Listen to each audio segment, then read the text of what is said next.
when Warren Buffett says, be fearful when others are greedy and greedy when others are fearful. This is a time when a lot of people are fearful and they need to be thinking, how can I make some moves right now? Because you want to be moving when everybody else is sitting. And if you're one of those people that are naturally fence sitters, I'd urge you to...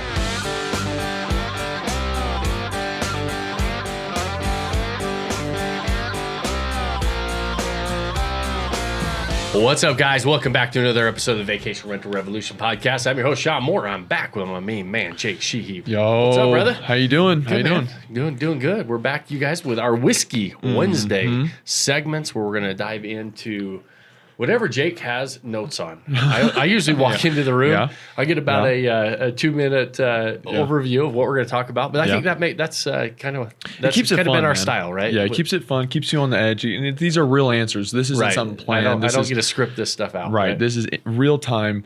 But today we're talking about the biggest misconception. You're not in real estate. You're in hospitality. We're going to go over the biggest mistakes people are making with poor communication, furnishings, the concierge service, some extra little amenities, I guess I would call that, and then maybe a good test at the end to see if this is really even for you. Yeah. Awesome. But first and foremost, let's kind of just go over this boardroom HQ that we had. I thought it was really good. Yeah. So maybe some interesting points that you took away. For example, mine, the ranch property thing, I thought was really interesting. You can really hit on that, I think. But I like how you mentioned Mike Pine, Revo, taxpayer advocacy, amazing job, but paying your kids.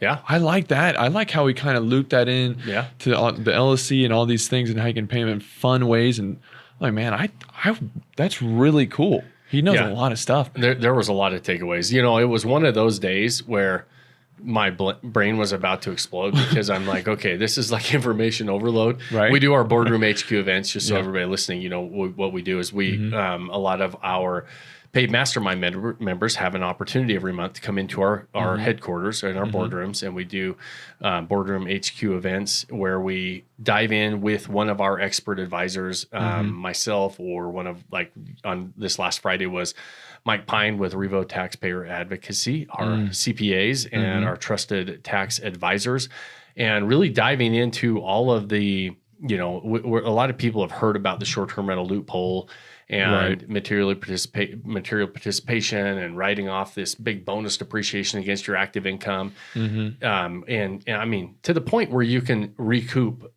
all or a good portion of your down payment by doing this. Yeah. But man, there was so much more stuff that we talked about and covered, right? Yeah. And, I mean, by the end of the day, I was like, hey, there's a reason why I hire these guys and don't try to figure this out on my own, because there was a lot. My biggest thing was it is cool to be able to, obviously be able to pay your kids, and some of the changes in the tax bill that's coming online, if it gets passed, that is going to up the amount of money you can pay your kids, and you can write it off as a business and pay them, and they can get some tax-free money up to, I think it was like almost 15,000. Was it close to 15,000? Like and that's not. Don't quote us, right? We're not. Good point. This is us trying to recollect all of the stuff that we talked about. One of the most exciting things for me is being able to go out and look at and acquire some ranch properties. Not only turn them into our, the short-term rentals, but also acquire these ranch properties for really, I mean, almost less than nothing down, which means they're going to pay us to buy them, which is a pretty fun strategy. So stay tuned for some of our, we'll share the details on the case studies when we start to dial in the details on that. But man, that was really interesting. When he broke that down, it was really like, oh, this could be something huge here. This could be huge. Yeah. And so we're going to be watching that. So, but again, it goes down to really having the right people on your team when you're doing this, so that you understand how to leverage other people's time, money, knowledge, but also be able to accelerate your own wealth building journey and progress, and so that avalanche of abundance starts to flow to you really quickly instead of slower figuring it out on your own. Yeah. Well, if you're in that slow figuring it out on your own, maybe one of your problems is you're not you're thinking you're in the real estate business. Yeah. But we're actually in the hospitality. We're in the hospitality business. Yeah. So all right, going into our first point here, poor communication. Okay. I kind of want to pick your brain on your thoughts on automation first and foremost. I mean, there's a lot of things right now, I think, with like response time is like a huge one. Yeah. People, they book and they immediately want that a message out there, so people will kind of automate it. But then are you kind of like juggling how nice the automation is, how personalized it is? Do you think, maybe just take some time of your own and send a personalized message, or do you think you can automate it? Both. We do both. Yeah. Okay. It's balancing the mix, right? Okay. Like the response time is critical, and nobody wants to wait for a response. As a consumer, when I book something or I inquire about something, I just want the answer and I want an accurate answer, right? And so there are times as a consumer that I know I'm going to get an automated response. I know that AI is generating these chatbots and I'm going to be having communication with people. I don't try to trick people into them thinking that our automated messages are us, right? Because because I know that we want to respond personally and when I say we, I'm saying collectively, whoever's managing the property. When I say we, it's my management partner. I don't manage my own properties. I don't send personal communication messages out to my guests because I don't manage my properties, but my property managers do. And we have these conversations on the front end very often about what are they going to respond to personally? How are they going to interject themselves into the conversation and communication on a personal level versus the automated messages? And there's when somebody books something or they have a question about something, they don't want to wait for an answer. And so it's okay to automate a lot of that stuff. But then there's also this next level of people want to be felt, loved and understood and appreciated.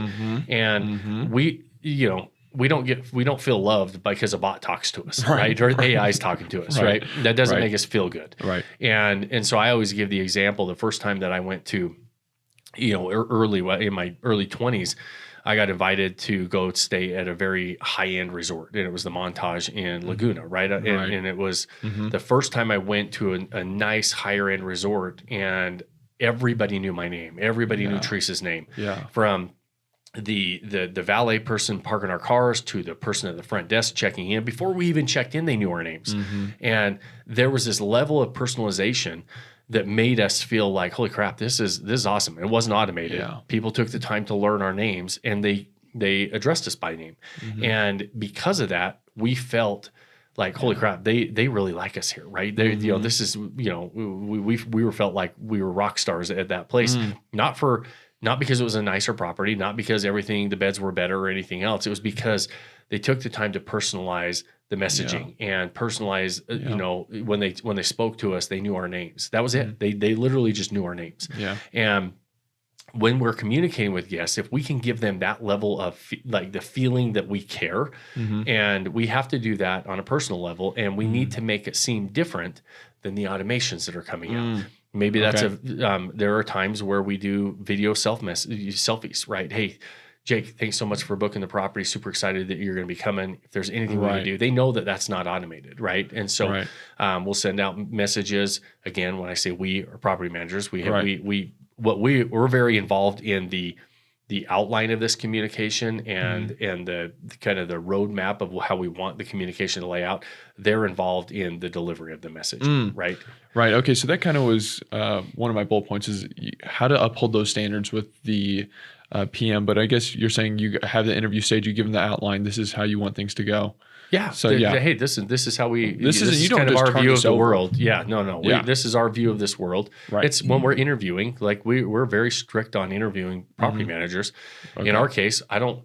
They're the ones delivering this amazing experience that we have put together, and a part of that delivery is the personalization of it. And if they don't want to personalize it and they just want to automate everything, and they're just they've got hundreds of properties and they can't personalize it, they're not set up to do that. That's not their business model. I need to know that going in that I'm not going to be able to do this, right? So as a self-manager, these suggestions are easy to implement because you're doing it. As a person who has a property manager, it's not as easy to implement because you have to think about it on the front end of how you want this business to be run, how you want the delivery to happen, and making sure that you and the property manager are both on the same page. But when it comes to communication, it's the number one thing you're judged on. When you're in the hospitality business, the guest is judging you on communication more than anything else. Look at the number of reviews that mention 5-star reviews. Oh, hey, Jake was such a great communicator. He answered all of our questions. He was available when we needed him.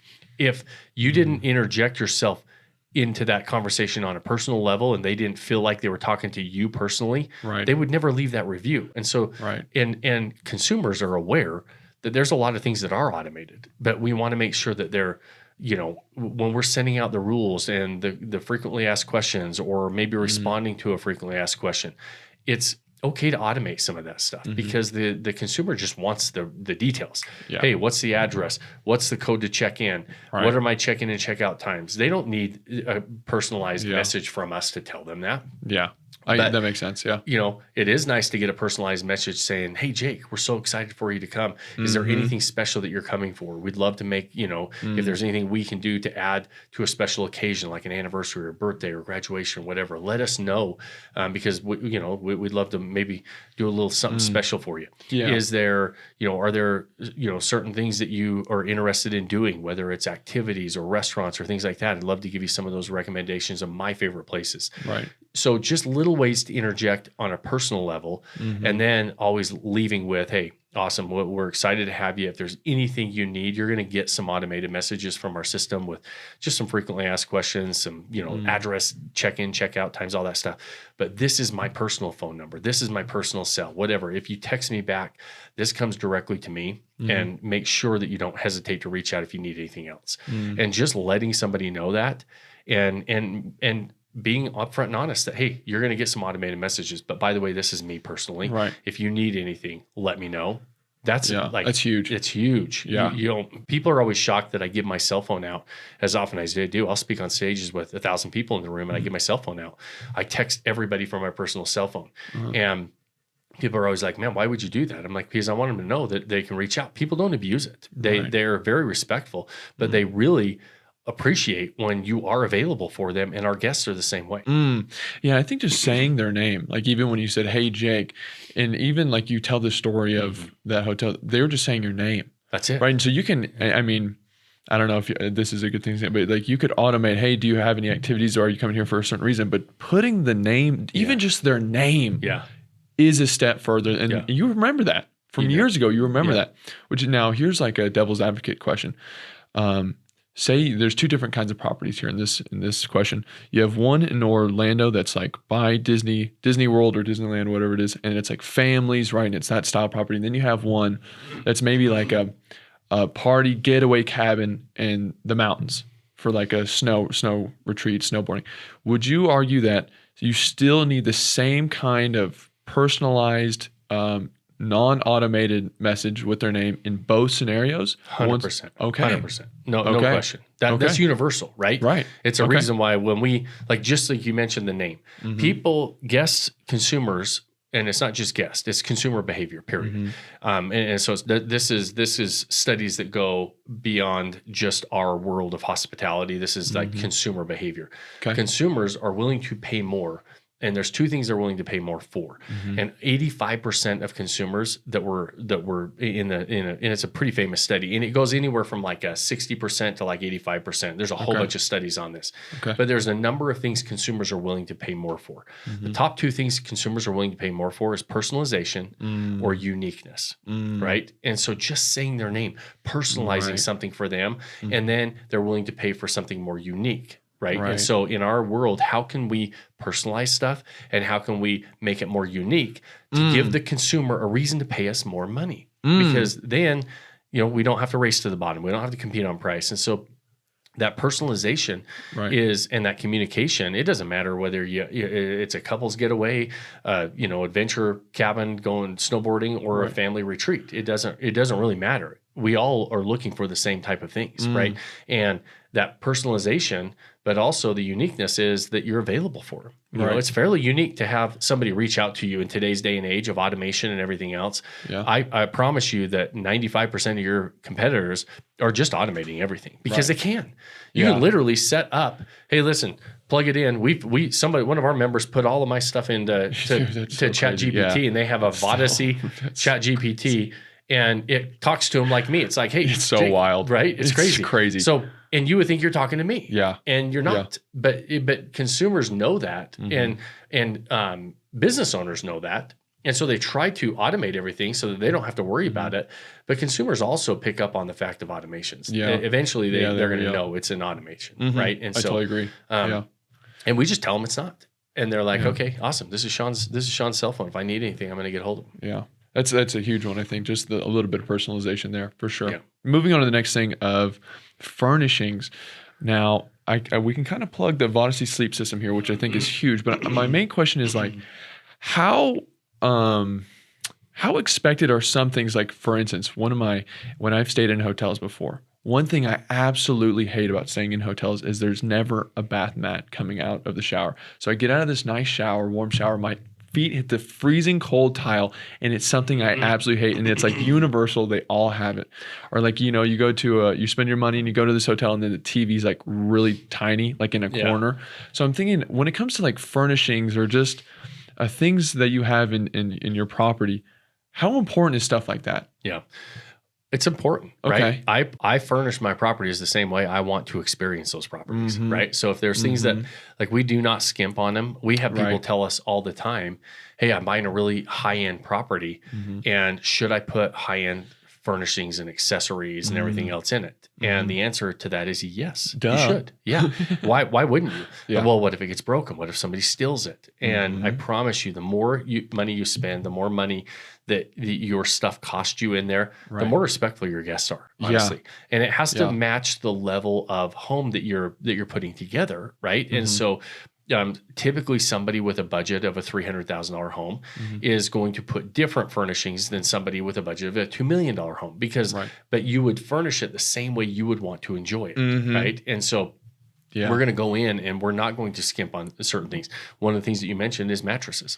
Yeah. We do not skimp on mattresses. I don't care whether we put the same mattresses in the $200,000 condo that we have versus a $3 million lakefront home that we have, right? It's the same mattress system. Okay. And it's because one of the number one things for the guest experience is a good night's rest. Right. You need to have the guest have a good night's rest. Well, guess what? We're all different. Some of us like soft mattresses. Some of us like hard mattresses. Some of us like, you know, Eurotops, and other ones don't like it. There's all these different options, and it's really difficult as an investor to put a property together and get something that is universal for everybody. And so we spent years putting together our Vodyssey sleep system. And myself and Mike Whitfield with Wind Development, we went back and forth with a lot of different prototypes, a lot of different things. And we've come up with a sleep system that is not only really affordable, but also gets crazy, amazing reviews and is universal enough that whether you're an old person, whether you're a young person, whether you're like hard or soft mattresses, it's a very good mattress across the board. In fact, we have people that want to buy our mattresses all the time to stay in our properties. And so that is something that we dial in. It's hard to dial in though, because if you're a property investor and you're buying a property and you've got to furnish a property with mattresses, and you go to the mattress store and you lay on a whole bunch of mattresses, well, after you're there for half an hour, they all kind of feel the same. And you're like, I don't know. I don't know if this one's nice. Well, so was this one. There's so many options and price points. And all then these you start things. Jumping up in price thinking, well, maybe I'm just judging it on price. The more expensive ones must be better. But when you buy a property, you're typically buying a lot of mattresses too. And it can be a really heavy expense, but like our king mattresses, they're $3,000 mattresses that we're able to get at wholesale values at less than $1,000 delivered, right? And so, we have this, as investors, we need to have good predictability at a good cost and a great customer experience, right? And so it's these mattresses give us really affordable. We know predictably that people love them, and then the third is that guest experience is elevated because they don't have to worry about it. And they're like, hey, listen, how many times have you stayed at somewhere and you're like, how'd you sleep? It's like, I didn't sleep very good. I didn't see a toss and turned all night, that kind of thing. Yeah, we don't want that. And so we need to do everything we can to mitigate that. And then, when it comes to other furnishings and accessories, just go by the rule of thumb as do what you would want. Put in there what you would want to have if it was your second home, and you were going to use it, and you had everything that you wanted. Your guest is going to want that same thing. Yeah. And so that's the easiest rule of thumb, and don't skimp on it. I mean, just put in what you would have in there and don't worry about them ruining it. The worst a property is treated, or there's a definite, not inverse, like a direct relationship between cheap furnishings and cheap, accessories and everything else to really like your property being treated really bad. Right. And so, and vice versa. You spend more and it gets treated better. And so it's just, it's just across the board. It's not tempting for people to take your stuff or ruin it when it's nice. It's the law of reciprocity kicks in, and they appreciate you furnishing it and stocking it the same way you would like it, so that they could have a great experience, right? Yeah, I think that kind of ties in to like this misconception of if you think this is like the real estate business, so you're just going to buy as long as you have the real estate, as long as you have the property, then you're good. You can kind of sit back, you can relax, you can make some money. Great but that's not the truth here. No, you're in the experience business, the hospitality business, and if I'm in the experience business, what adds to that experience? Really crappy stuff that breaks and it's really cheap, or nicer, higher end stuff that is going to last, right? That people appreciate and stuff like that. Fully stocked and having the extra amenities and instead of just the bare bones. Hey guys, real quick, we are seeing record amounts of money being spent by guests visiting short-term rentals across the board. Yet many property owners are struggling to make the money that they want with those properties. So if your property is not performing like you'd hoped and you're crossing your fingers thinking that maybe it's going to get better soon, then you're going to be very, very disappointed, because your property is performing exactly how you have it set up to perform. The good news is you're probably a lot closer to making money than you realize. I just hosted a live 3-day workshop on how to revitalize a struggling property, where I covered the only 3 things that you need to dial in to succeed at the top of the short-term rental markets. And I'm going to send it to you absolutely free for being one of our podcast listeners. In these recorded trainings, I give you actionable steps on what you need to do to turn your property around and make the money that you've been hoping for. So you can get access to this free training by sending us an email to support@vodyssey.com. Once again, send that email to support@vodyssey.com to get your free training today. Right. Real estate investors are just looking for a return on investment, and they think, well, I'm just going to skimp, put in the basics and what is absolutely necessary for me to rent this out. And ultimately, they think it's giving them a better return on investment. It's actually not. No, they're actually getting a diminishing return on that investment, where when we invest heavily into the experience, we get a way better return on that investment. Ties in once again to the thing you've always been saying here. The best road to travel is the one that's harder in the beginning. Yes. You're gonna buy all this cheap stuff. You're gonna realize this is not giving you the best return here. So now later down the road, you're gonna have to buy the even more expensive stuff. So you should just buy it in the first place. You should have started. I love it. All right, now we're going on to the concierge portion of this. This is once again the experience, and I guess 2 parts here. I guess first question is, you should already have this. Like when we go to our Vodyssey properties and you scroll all the way down to the bottom of the Airbnb listing, there's pictures where it's like 5 minutes away from the waterfront or 10 minutes away from this restaurant. So you're at least going to have some of those right off the bat. But then when you do your video or your message, your beginning one, hey Shawn, thank you so much for booking the property. What are you coming here for? And if they say, we're coming here for a wedding, then you would add on to that, right? Yes. That's kind of my thought process. So one, you want to have a certain level of recommendations, you know, like a concierge would. Like it's like, hey, listen, what are your favorite types of restaurants? Oh, you love steakhouses. Well, here's my top 3 steakhouses. Right. Or in our listing, we're even starting there. We're going to say, hey, listen, we're like you said, 5 minutes away from here, 10 minutes away from here. And we're going to list all the major shopping attractions, profit drivers, maybe amusement parks, state parks, national parks, all those different things that people are coming to the area to visit. Once they book, then we take it to another level of personalization. And so we're going to start to give them our favorite restaurants, our favorite hikes, our favorite, shows that we're going to go see, or, how to skip our favorite rides at the amusement parks, or shows that you can go, attractions that they're going to go visit from us, our personal experience. Then we're going to start asking them, what else do you want? Are you coming in for something special? Can we do anything for that? What day is it? And what we will do is try to raise a level of complimentary concierge services. And then what you have is additional concierge services that you can offer. Do they want the fridge stocked? And they can pay for that, right? Do they want... Oh, interesting. Okay, now you're going to something really interesting here. I'm here for a bachelorette party. Okay, do you want the fridge stocked of champagne? Yeah. Extra. Yeah. Oh, I love where you're going with this. It's a girls' weekend. We've got somebody, we can set up a wine tasting and a private chef in the house. Would you like that? What about a massage day at the property? We got a lakefront property. You can get massages set up on the deck overlooking the lake, right? So then you have all these concierge services and add-on services that you can offer your guests. Again, uniqueness, personalization. People will pay more for it. It can actually be a profit center for you. But more than anything, I like it not necessarily as a profit center.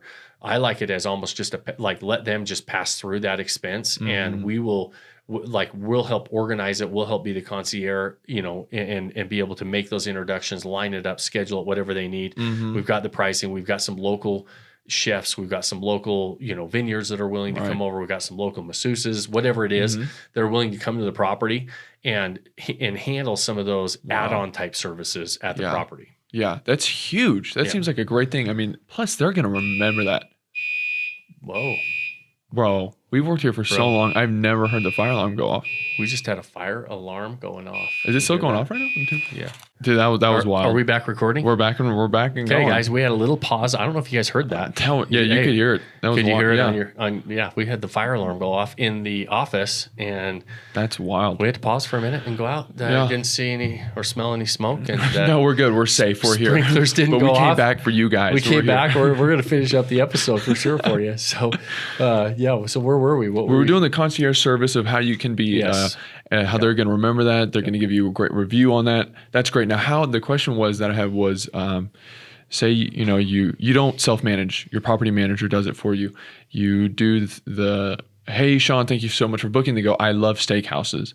So now do you personally tell the property manager, these are my favorites? Do you give them like a long list? These are my favorite steakhouses, Italian places, and then they just tell the customer what you think, or do they have their own? They'll have both. They'll have both. So we will actually go, when we are at our properties, part of what we're doing is market research, and we will go to different restaurants, different shops, and then we will come back and actually have a little bit of we have a little notebook that we make a little report, hey, we like this one, we love their service, we definitely recommend this. Here's a steakhouse, here's a hike, here's a whatever, here's one of our favorite shops on Main Street, right? Locally owned, they've been there for 80 years. It's a 2 or 3 generation family that's local to the area. We'll have notes on that, give them to the property manager. Most of these property managers are very in tune and dialed into the local economy as well. Right. And so they will have some good favorite recommendations. And a lot of times there's a crossover. They're like, oh yeah, that's one of ours as well. So we have these conversations with the property manager. Sometimes they're like, oh, I haven't ever been there. I wanted to go there. We'll add that to the list. Other times they're, like I said, it's one of their favorite recommendations as well. Now, what's interesting, we also go places where we say, hey, we don't want to recommend them. Hey, we didn't really like the food. We didn't like the service.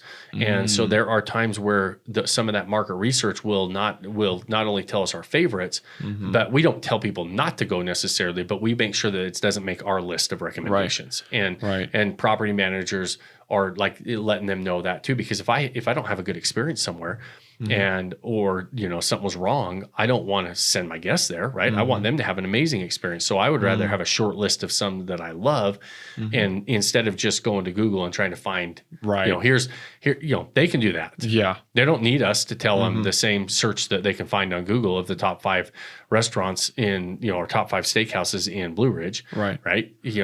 They can Google it. They can Google that and go to whatever what do they do? What's the one that everybody goes to and sees the reviews on restaurants? Yelp. They go to Yelp and they can find out that, right? Yeah. But it's personalized. You go, I love this. This is my favorite item or whatever. And they go, oh, hey, you know what? I'll go give that a try. Yeah, exactly. And I think another thing with the concierge service of if it's a bachelorette party or whatever, and you send that personalized message, you find out more. And if you could tag some more onto it, I mean, that's huge, especially if you're an investor and you go, I wanted this to be real estate. I'm not really into the hospitality. Well, then you're going to lose money on the bad furniture and furnishings at first, and then you're going to have to run down the hard road, later. But if you do this at the beginning, you can now make even more return, or you can have an extra thing, and you get people to remember you. You get better reviews. Why not do this? This is definitely That was a great point. I love that. Yeah. Next, going on to, I think probably my favorite. This one's fun to me. You know, you go into like a friend's house or something. You go over to a friend or whoever, and you're like, man, this house smells a lot different, right? The first thing I always notice is the smell, and I think that is huge. Don't we have something that we kind of do here? What do we do? It's called an Aroma 360 machine, and it's a cold air diffuser that goes and hooks onto your HVAC system, and it's the same type of systems that, like, when you walk into a hotel. Every hotel has a signature scent, right? Because they know that scent is one of the major senses that elevates an experience and evokes an emotion, right? Yeah. And so, like you said, good or bad. And so what we do is we put on our properties these Aroma 360. It's called a museum. If you look it up, and it's a system that attaches to your HVAC system. System, and then we put our chosen scent. Every one of our properties has a different signature scent. That's so cool. And and it's not overwhelming. It's not like burning a candle. You walk in, you're like, this is awesome. Yeah. And it just kind of hits them, and they're like, it's not like it's hypoallergenic. It's not like it's not like you're getting a bunch of perfume in your, like, it's not Abercrombie and Fitch. You don't need a gas mask or anything like that going through exactly. it. It's nice. Yeah. And then someone's been traveling, they're in the car, they're on the plane, they're whatever, and they get there, it smells nice. It's now here's another thing.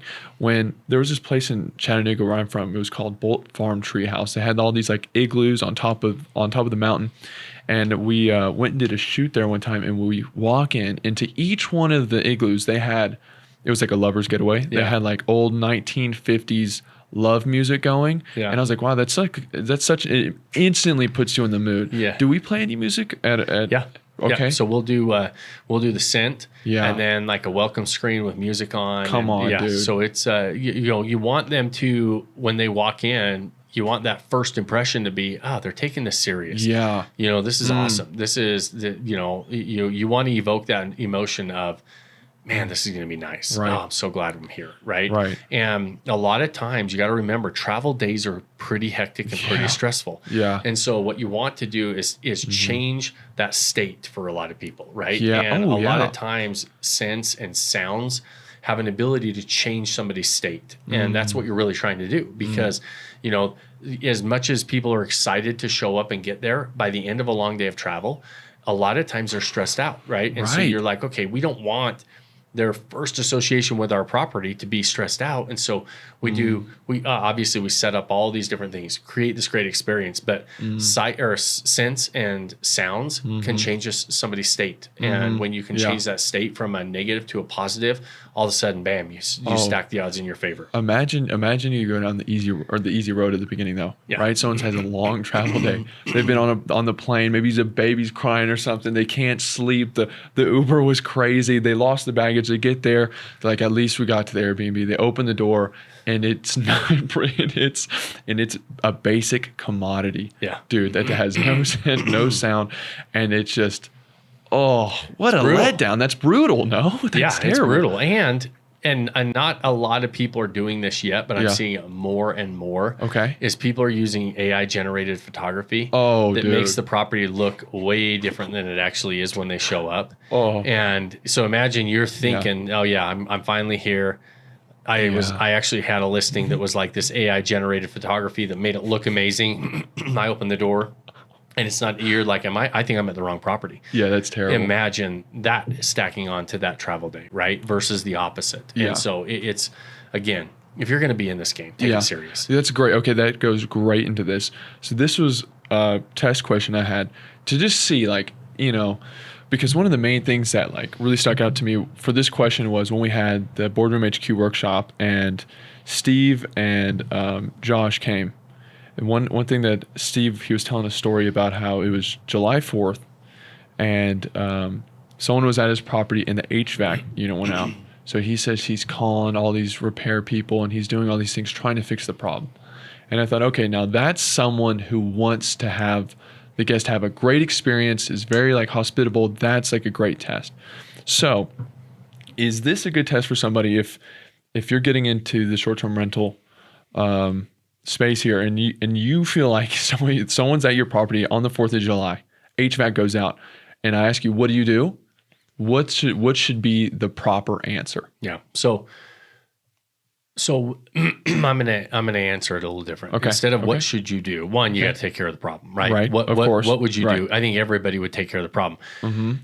What I would say is, how would you react to the problem if you had a property on July 4th and your guest called you in the middle of your barbecue or in the middle of you going to watch the fireworks, and they said, "Hey, our AC just went out." I'm getting stressed. Right. And so if you look at it and say that ruined your day, and you're trying to fix it because it hurt you and your problem, and your day was ruined, versus, holy crap, I feel so bad for them. They're on vacation in my property. And so I think sometimes you have to look at it and say, who are you worried about, you or them? And if you're worried about them, you'll get the problem fixed. And you know, a good host, somebody that is really built for hospitality, it's not about ruining my day. It's about me making sure that your day is not ruined, and that you know that I care, and that I'm going to do everything in my power to make sure that this is right. And like in Steve's case, immediately sent over Walmart, delivered a whole bunch of fans. He ended up having to go, I think, on his third or fourth person on the HVAC because it was July 4th and everybody was off, and he didn't stop. He could have easily called back and said, "Hey, listen, I did what I could. I called. Nobody can get there till Monday or tomorrow or whatever the day was." And so I really apologize, but you know, I did everything I could. I made a few phone calls. I mean, especially after you called 2 or 3, it'd be very easy to say that.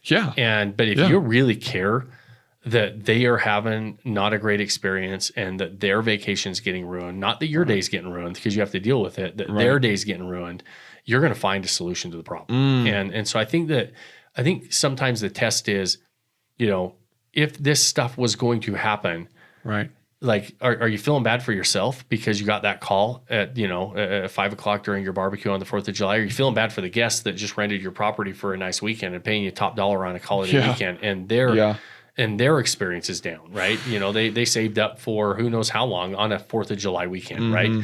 And it was a big part of their you know, vacation for the year, whatever. And you know, you feel bad for them, not bad for you because it happened in your property.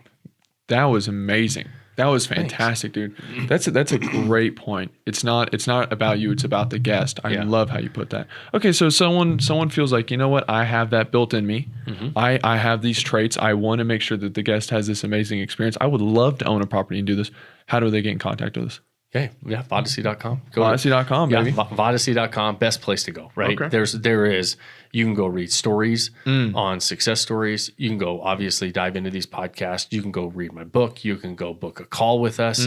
There's like, if you're like, hey, listen, I've already listened to you guys talk too much. I need to like jump on with Shawn and have a conversation. Go book a call. I mean, there's a lot of resources on Vodyssey.com. Right. I love it. And you can dive in, get a hold of us, and then we'll walk through and make sure that this is the game you want to play. I cannot tell you how excited I am right now about the next 6 to 12 months in the short-term rental world. It is a very, very big opportunity for the people who are already in that have properties. And even if your property is not doing great right now, reach out to us because there are things that you can do, and or those investors that are looking to scale their portfolio, buy more properties, and or get into the game for their first property. I think we're going to look back and realize that 2026 is going to be one of the biggest and best opportunities in the short-term rental game that we've seen probably, you know, since, you know, really in our lifetime. The opportunity of that COVID opportunity was such a short blip in the radar that I think the longer-term opportunity right now is way bigger because people are going to dive in and learn how to play the game correctly from the beginning, and or make the necessary adjustments that they didn't have to make 2 or 3 years ago that aren't working anymore. But the reason it's such a big opportunity is because the majority of people will just sit on the sideline. They'll listen to podcasts like this, they'll read the books, and then we're going to talk to them in 2026, 2027 when we start to see that upswing, and they're going to say, God, I've been thinking about this for a couple of years. Man, I've been talking about this.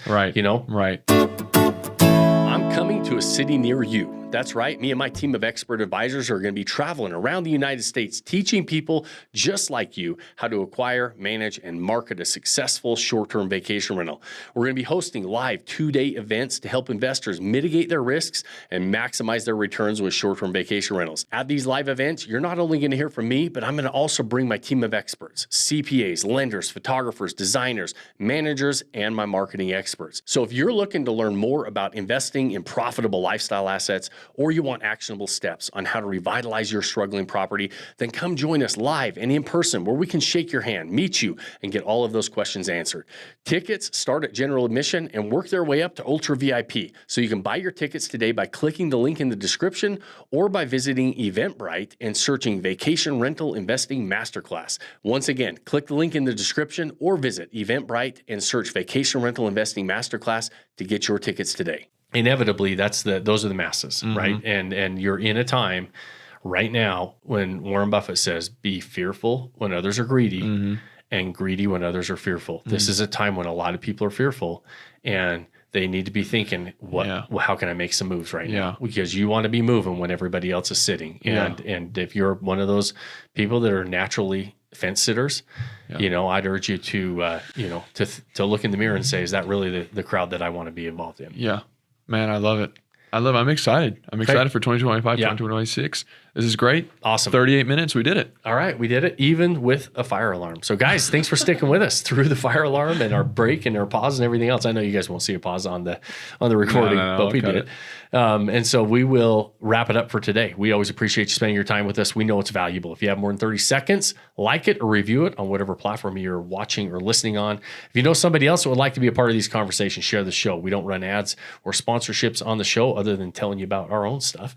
And so we don't have anybody telling us what to do or how to do it. And spreading that message is organic and it comes from you guys sharing the show. So we always appreciate that. And the final most important thing I ask you at the end of every episode, pick that one thing you can do today, start building that life you don't want to take a vacation from. Cheers, my friends. Cheers, man. Cheers.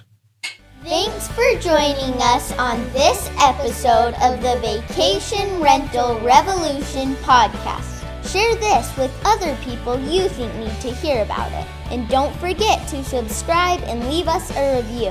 Hey Grace, is there a website? Yes! For more amazing content and expert advice, visit Vodyssey.com. Thanks for listening, and we'll see you on the next episode.